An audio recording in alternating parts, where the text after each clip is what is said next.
Baik, Assalamualaikum warahmatullahi wabarakatuh. Bapak Ibu guru yang terhormat, jumpa lagi di channel Gurabat21, channelnya para guru Indonesia, konsisten menyampaikan info valid, komitmen melawan berita hoax. Baru-baru ini Bapak Ibu terbit dua aturan ya, kemudian terpublikasi. Yang pertama, Peraturan Menteri Pendidikan Nomor 10 2026 dan Peraturan Sekretaris Jenderal Kementerian Pendidikan Nomor 2 Tahun 2026. Ini dua-duanya tentang juknis TPG, tunjangan khusus dan tamsil. Yang pertama Permendikdasmen untuk ASN, kemudian Peraturan Sekretaris Jenderal Nomor 2 ini untuk non-ASN Bapak Ibu. Ya, kemarin tuh sempat ya bertanya, kok di regulasi Permendikdasmen Nomor 10 itu hanya diatur tentang ASN, yang non-ASN bagaimana, di mana, bagaimana, dan seterusnya. Nah, ini kita sampaikan bahwa Bapak Ibu, bahwa yang belum mengetahui, dari tahun-tahun sebelumnya itu memang secara regulasi berbeda Bapak Ibu ya. Ada regulasi khusus untuk ASN, juknis TPG, ada juknis khusus untuk non-ASN ya, seperti itu. Karena memang kalau kita lihat, pertama dari besaran itu berbeda, kemudian dari penyalur untuk 2026 ini lebih berbeda lagi Bapak Ibu. Kemudian dari sisi penyalur atau yang mencairkan juga berbeda. Nah, sekarang kan penyalurnya kalau ASN itu oleh Kementerian Keuangan langsung ke rekening guru, sementara untuk non-ASN itu dari Puslapdik Kementerian Pendidikan ke rekening guru. Jadi penyalur berbeda. Tahun-tahun sebelumnya, sebelum diambil alih oleh pusat juga berbeda. Kalau ASN itu disalurkan oleh Pemda ya, tahun 2024 ke belakang dari pemerintah daerah ke rekening guru, non-ASN itu tetap melalui Puslapdik Kementerian Pendidikan. Jadi secara penyalur kemudian besaran itu berbeda. Makanya mungkin ini salah satu alasan sehingga juknisnya berbeda. Ini yang pertama. Nah, di juknis yang Permendikdasmen untuk ASN maupun non-ASN, Peraturan Sekretaris Jenderal ini, ada poin atau tabel yang relatif sama, dan ini perlu menjadi pemahaman bersama semua guru-guru penerima tunjangan, baik tunjangan profesi, tunjangan khusus maupun tamsil untuk ASN Bapak Ibu. Mari kita langsung ya ke tabelnya. Nah, ini perlu menjadi pemahaman karena ini setiap bulan akan kita lalui Bapak Ibu. Tabel ini setiap bulan kita akan lalui. Kenapa? Karena pencairan kan sekarang setiap bulan.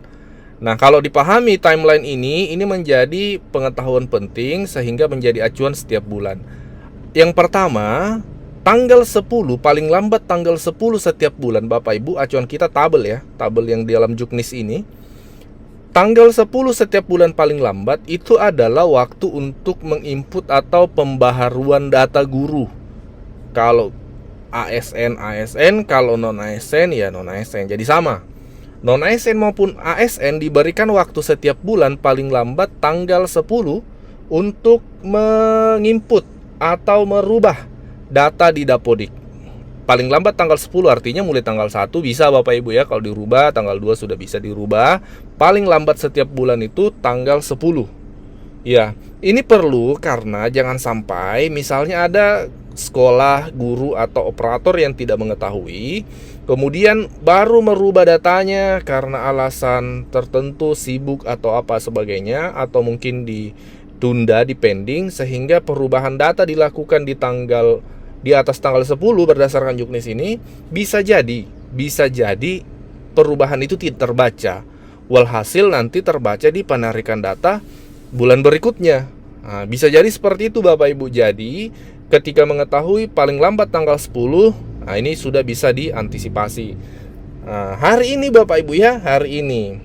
Karena juknisnya ini terpublikasi kemarin Bapak Ibu ya, kami langsung sampaikan.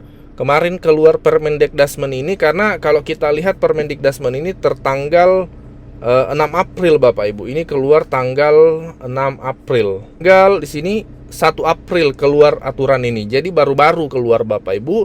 Tanda tangannya tanggal 1 April, tapi terpublikasi baru 1-2 hari kemarin Bapak Ibu. Ya kemarin ya. 1-2 hari kemarin terpublis ya. Kami mendapatkan juga dokumen ini sehingga kami langsung sampaikan. Jadi Bapak Ibu yang belum sempat merubah ini masih bisa, karena ini masih tanggal 10. Kalau memang ada yang mau dirubah di Dapodiknya ya, kecuali kalau memang tidak ada, artinya ya sudah, data yang bulan lalu sudah aman, tidak perlu dirubah lagi. Tidak ada, misalnya tidak ada guru yang baru masuk, atau tidak ada guru yang pindah, atau tidak ada perubahan pembagian tugas, ya sudah didiamkan saja dapodiknya, tidak perlu diganggu gugat. Nanti terbaca data yang bulan sebelumnya yang Bapak Ibu guru di sekolah itu sudah aman. Tapi kalau ada, paling lambat tanggal 10. Setelah itu, jadwal berikutnya, timeline berikutnya adalah sinkronisasi dan verifikasi data, baik non-ASN maupun ASN Bapak Ibu. Jadi ini kalau kita lihat timelinenya sama ya. Timeline dalam juknis ASN maupun non-ASN itu sama. Sinkronisasi dan validasi data setiap tanggal 13. Kemudian SK, penetapan SK itu paling lambat tanggal 15 Bapak Ibu. Kalau kita lihat ini lebih cepat ya. Karena kalau tahun bulan Januari, Februari, kecuali Maret. Kalau Maret itu ada pengecualian karena dipercepat. Kenapa dipercepat? Karena banyak tanggal merah menjelang Lebaran, ya, jadi dipercepat. Kalau kita lihat Januari, Maret, itu terbit SK tanggal 19 kalau tidak salah. Kalau ya 19-20 ya sekitar tanggal itu, tanggal 20 rekomendasi ke Kementerian Keuangan. Nah ini kalau kita lihat juknis yang dikeluarkan, ini dipercepat kalau kita lihat. Paling lambat tanggal 15 penetapan tunjangan profesi. Tapi untuk rekomendasi pencairan Bapak Ibu ya, rekomendasi pencairan maksudnya dari Kementerian Pendidikan melayangkan Kementerian Keuangan untuk dicairkan berdasarkan SK yang sudah ditetapkan. Itu tidak ada perubahan, tanggal 20, setiap tanggal 20 Bapak Ibu, paling lambat tanggal 20. Bulan Januari, Februari kemarin seperti itu. Maret ya berbeda, dipercepat ya sekali lagi. Karena ada hal khusus di Maret sehingga memang dipercepat, tanggal merahnya banyak. Nah, di situ ya. Jadi kalau rekomendasi itu tidak ada perubahan setiap paling lambat tanggal 20 untuk bulan Januari, Maret, Januari sampai Desember, Januari sampai November, maaf. Sementara untuk Desember ini ada dipercepat lagi Bapak Ibu, yaitu tanggal 15. Mungkin karena akhir tahun ya, seperti itu. Di situ juga biasanya akan banyak waktu libur ya, akhir tahun itu, jadi mungkin itu salah satu alasan dipercepat. Kemudian dalam hal waktu paling lambat merupakan hari libur, rekomendasi dapat dilakukan pada hari kerja berikutnya. Ya, maksudnya dalam hal waktu paling lambat yaitu kalau tanggal 20 itu adalah tanggal merah, misalnya tanggal 20 itu hari Ahad atau hari Minggu, maka rekomendasi dilayangkan hari berikutnya, hari kerja aktif, hari Seninnya, seperti itu. Kemudian penyaluran. Penyaluran itu setelah tanggal 20 pada bulan Januari sampai November, tanggal 15 pada bulan Desember.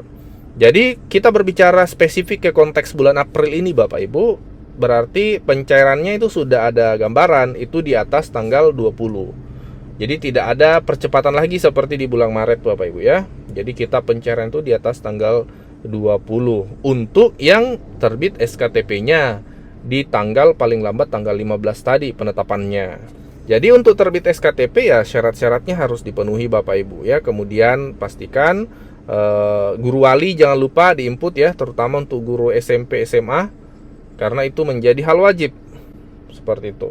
Sebelum lanjut, kami menyampaikan kabar baik bahwa telah rilis produk digital terbaru kami, yaitu 200 template PowerPoint siap pakai untuk guru. Guru-guru kan sering tuh butuh PowerPoint untuk memaparkan materi di kelas. Namun kadang bingung karena PowerPoint-nya kurang menarik, flat, dan tidak variatif. Nah, 200 template PowerPoint siap pakai ini akan membantu guru-guru sehingga Bapak Ibu tidak perlu mendesain dari awal, sudah ada template-nya, tinggal Bapak Ibu sesuaikan. Ini cocok untuk semua jenjang ya, mulai dari TK, SD, SMP, SMA, sederajat Bapak Ibu. Jadi Bapak Ibu cuma sekali beli bisa dipakai seterusnya sampai Bapak Ibu pensiun. Jadi silahkan dipesan 200 template PowerPoint siap pakai untuk guru ini di nomor WA admin kami 0823 1332 0383.